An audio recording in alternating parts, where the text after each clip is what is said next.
Bible में मसीही विश्वासियों को होली मनाने का कोई प्रत्यक्ष आदेश नहीं दिया गया है, क्योंकि यह त्योहार मुख्य रूप से हिंदू संस्कृति से संबंधित है। हालांकि बाइबिल हमें सिखाती है कि हमें सभी चीज़ों को प्रभु की महिमा के लिए करना चाहिए। फर्स्ट, क्या बाइबिल त्योहार मनाने से मना करती है? बाइबिल किसी भी संस्कृति या परंपरा के त्योहारों को मनाने से स्पष्ट रूप से मना नहीं करती, जब तक कि वे मूर्ति पूजा से जुड़े ना हो। निर्गमन 20 का 3-5। 3, तू मुझे छोड़ दूसरों को परमेश्वर करके ना मानना। 4, तू अपने लिए कोई मूर्ति खोदकर ना बनाना, ना किसी की प्रतिमा बनाना जो आकाश में या पृथ्वी पर या पृथ्वी के जल में है। 5, तू उनको दंडवत ना करना और ना उनकी उपासना करना, क्योंकि मैं तेरा परमेश्वर यहोवा जलन रखने वाला परमेश्वर हूँ, और जो मुझसे बैर रखते हैं उनके बेटों, पोतों और परपोतों को भी पितरों का दंड दिया करता हूँ। अनैतिक या पापपूर्ण गतिविधियों में ना पड़े। गलातियों 5 का 19-21। आत्मा और मानव प्रकृति 16। पर मैं कहता हूँ, आत्मा के अनुसार चलो तो तुम शरीर की लालसा किसी रीति से पूरी ना करोगे। 17, क्योंकि शरीर आत्मा के विरोध में और आत्मा शरीर के विरोध में लालसा करता है, और ये एक दूसरे के विरोधी हैं, इसीलिए कि जो तुम करना चाहते हो वह ना करने पाओ। 18, और यदि तुम आत्मा के चलाए चलते हो तो व्यवस्था के अधीन ना रहे। 19, शरीर के काम तो प्रकट है, अर्थात वे विचार, गंदे काम, लुचपन।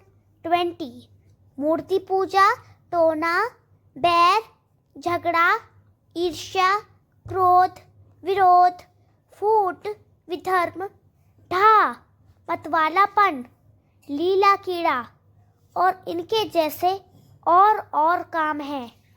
इनके विषय में मैं तुमको पहले से कह देता हूँ, जैसा पहले कह भी चुका हूँ, कि ऐसे ऐसे काम करने वाले परमेश्वर के राज्य के वारिस ना होंगे।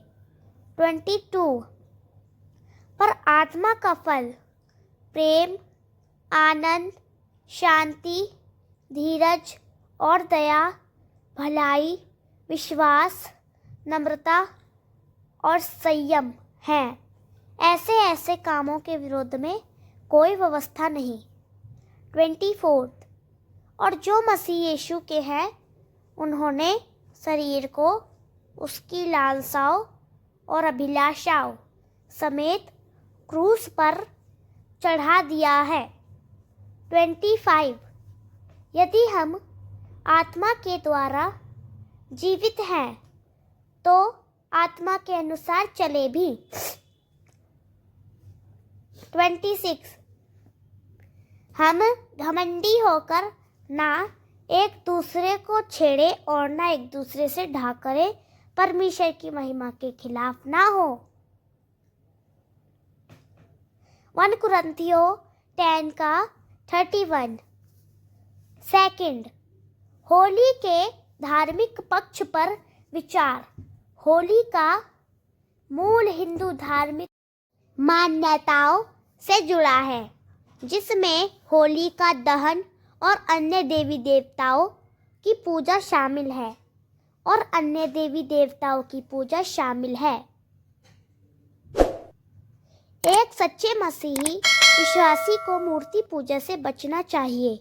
31 इसीलिए तुम चाहे खाओ, चाहे पियो, चाहे जो कुछ करो, सब कुछ परमेश्वर की महिमा के लिए करो। 32 तुम न यहूदियों, न यूनानियों और न परमेश्वर की कलीसिया के लिए ठोकर के कारण बनो। 33 जैसा मैं भी सब बातों में सबको प्रसन्न रखता हूँ और अपना नहीं परंतु बहुतों का लाभ ढूंढता हूँ कि वे उद्धार पाएं। 1 यूहन्ना 5 का 21 हे बालकों, अपने आप को मूर्तों से बचाए रखो। 3 होली के सामाजिक और आनंदपूर्ण पक्ष पर विचार। होली रंगों और मेल मिलाप का त्योहार भी है, जिसे लोग आनंद और प्रेम से मनाते हैं। यदि कोई मसीही केवल इसे सामाजिक उत्सव के रूप में बिना किसी धार्मिक आस्था के मनाना चाहता है, तो यह उसकी व्यक्तिगत स्वतंत्रता पर निर्भर करता है। रोमियो 14 का 5-6 लेकिन उसे इस बात का ध्यान रखना चाहिए कि 4 तू कौन है जो दूसरे के सेवक पर दोष लगाता है? उसका स्त्री रहना या गिर जाना उसके स्वामी ही से संबंध रखता है, वरन वह स्थिर ही कर दिया जाएगा, क्योंकि प्रभु उसे स्थिर रख सकता है। 5 कोई तो एक दिन को दूसरे से बढ़कर मानता है और कोई सब दिन एक सा मानता है। हर एक अपने ही मन में निश्चय कर ले। 6 जो किसी दिन को मानता है वह प्रभु के लिए मानता है, जो खाता है वह प्रभु के लिए खाता है, क्योंकि वह परमेश्वर का धन्यवाद करता है, और जो नहीं खाता वह प्रभु के लिए नहीं खाता और परमेश्वर का धन्यवाद करता है। वह किसी गलत गतिविधि, शराब, अश्लीलता, हिंसा में शामिल ना हो। इफिसियों 5 का 18 और दाखरस से मतवाले ना बनो, क्योंकि इससे लुचपन होता है, पर पवित्र आत्मा से परिपूर्ण होते जाओ, उसकी गवाही खराब ना हो। 1 थिस्सलुनीकियों 5 का 22 सब प्रकार की बुराई से बचो। 4 निष्कर्ष, क्या मसीही होली खेल सकते हैं? यदि होली को धार्मिक मान्यताओं के साथ मनाया जाता है, तो एक मसीही को इससे बचना चाहिए। यदि कोई इसे केवल सामाजिक रूप से बिना किसी धार्मिक भावना के प्रेम और मेल मिलाप के लिए मनाना चाहता है, तो यह उसकी अंतरात्मा पर निर्भर करता है। किसी भी स्थिति में परमेश्वर की महिमा प्राथमिक होनी चाहिए। 1 कुरिन्थियों 10 का 31 इसीलिए तुम चाहो खाओ, चाहे पियो, चाहे जो कुछ करो, सब कुछ परमेश्वर की महिमा के लिए करो। अगर आपका मन इस बारे में आश्वस्त नहीं है, तो प्रार्थना करें और परमेश्वर से मार्गदर्शन मांगे। याकूब 1 का 5 पर यदि तुम में से किसी को बुद्धि की घटी हो तो परमेश्वर से मांगो, जो बिना उलाहना दिए सबको उदारता से देता है और उसको दी जाएगी। आमीन।